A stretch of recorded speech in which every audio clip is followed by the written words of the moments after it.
रंगरेषांच्या जादुई विश्वाची सफर घडवणारी सकाळ बालमित्र स्पर्धा आज राज्यभरात पार पडली। संपूर्ण राज्यातून या स्पर्धेला बाल चित्रकारांचा भरभरून प्रतिसाद मिळाला। सकाळच्या सर्व आवृत्त्यांच्या कार्यक्षेत्रातल्या 650 हून अधिक शाळांमध्ये ही स्पर्धा एकाच वेळी पार पडली।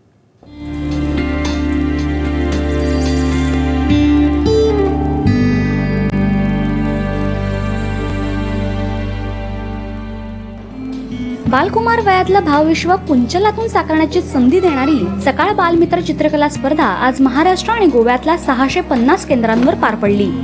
मुलांच्या कल्पनाशक्तीला वाव देणारी ही स्पर्धा सकाळ गेली 28 वर्ष आयोजित करते।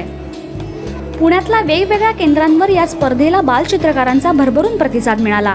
पिंपरी चिंचवड शहरातही या चित्रकला स्पर्धेला उत्तुंग प्रतिसाद मिळाला। तब्बल 12,000 विद्यार्थ्यांनी स्पर्धेत सहभाग नोंदवला।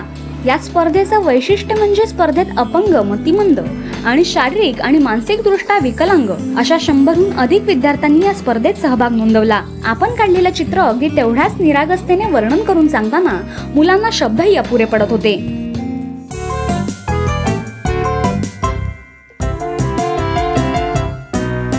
मी खूप वेळा टीव्हीवर बघितलेलं की टायगर्स आपल्याला मारून टाकतात, तर ते का मारतात हे मी काढलेलं आहे। पहिल्या पिक्चरमध्ये एक फॅमिली दाखवली आहे टायगरची, आणि दुसऱ्या पिक्चरमध्ये एका माणसाने तिच्या आईला, एका बाळाच्या आईला टायगरच्या किल केलेला आहे, म्हणून ते जे बाळ आणि पप्पा खूप रडत आहेत, म्हणून मग ते पप्पा खूप अँग्री होऊन आपल्याला मारत आहेत। हो, मला मजा येते। मी प्रयोगशाळेत गेले तेव्हा मी असं चित्र काढलं। मला असं चित्र काढायला खूप आवड आहे आणि मी दरवर्षी चित्रकलेत भाग घेते। काही मुलांनी सध्याचा ज्वलंत विषय असलेला स्त्री भ्रूण हत्या या विषयावरही चित्राच्या माध्यमातून आपल्या भावना व्यक्त केल्या। हे मी एक मुलगी काढली आहे आणि तिची आई काढली। ॲक्च्युअलमध्ये आजकाल सगळ्यांना वाटतं की मुली नको आहेत, आणि हे सगळ्यात जास्त सिटीमध्ये होतं, असं सत्यमेव जयतेला पण सांगितलं आहे। मग जर मुलगी नसेल तर मुलगा कसं होईल हे त्यांना नाही कळत, म्हणून मी एक काढलं चित्र आणि त्यात मेसेज दिला।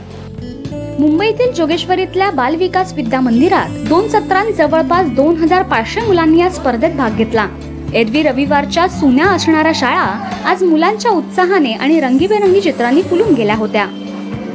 मला वाटतं गेले अनेक वर्ष आपण पाहतोय हा प्रतिसाद दरवर्षी वाढतोय, त्यामुळे जरी रविवार जरी असला तरी याच्यामध्ये तसा काही फरक पडत नाहीये, कारण ही जी स्पर्धा आहे ती मुलांना खरं म्हणजे त्यांच्या पालकांना तेवढीच महत्त्वाची वाटते।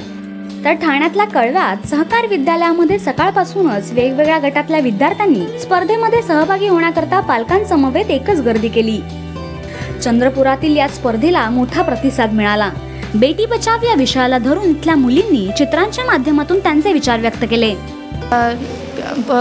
शासनाने जर जिथे पोलिसांना एक चौकात जर आपण ठेवलं तर ते मुलं सुद्धा काही तसं करू नाही शकणार। त्यांना एक भीती राहणार की जर पोलीस आहे, आपण जर मुलींसोबत असं वागलं तर त्यांनी आपल्याला पकडून नेईल। हर एक मुलांनी आपल्या म्हणजे कोणत्याही मुलीबद्दल अशी भावना ठेवायला पाहिजे की ही माझी बहिणीसारखी आहे, त्याच्यासोबत चांगलं वागलं। अगर जर मदत पण पाहिजे तर बहिणीसारखं म्हणून मदत करायला पाहिजे, कोणत्या दुसऱ्या नजरेने पाहून मदत नाही करायला पाहिजे।